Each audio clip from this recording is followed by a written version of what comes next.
அது சொல்ல வந்தீங்களா? அந்த காமெடியும் கிடையாது. இது சீரியஸா ஒரு விஷயம் நடந்துகிட்டு இருக்கு.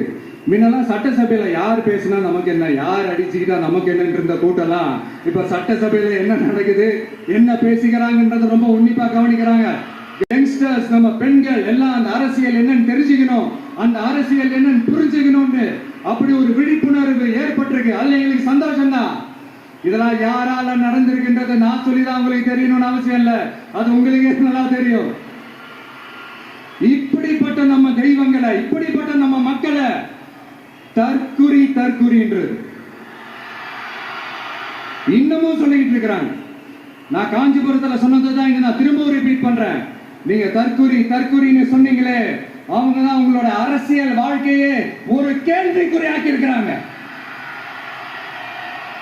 கேள்விக்குறி ஆக்கிட்டாங்க, இன்னமும் ஆக்க போறாங்க. அன்னைக்கு நான் சொன்னப்போ சிரிச்சவங்க எல்லாம் இன்னைக்கு என்ன பண்ண போறாங்களோ. உண்மையை சொன்னாதான் அந்த கூட்டத்துக்கு கசக்குமே. உண்மையிலே நீங்க மக்கள் மனசை புரிஞ்சு வச்சிருந்தீங்கன்னா நீங்க இப்படி மக்களை தப்பாவே பேசிருக்க மாட்டீங்க.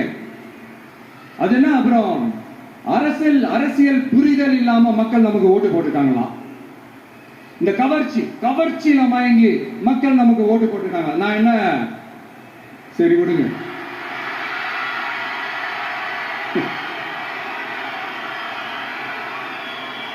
மக்கள் அவங்களுக்கு ஓட்டு போட்டா அந்த மக்கள் நல்லவங்களா, அதே மக்கள் நமக்கு ஓட்டு போட்டா அந்த மக்கள் கெட்டவங்களா?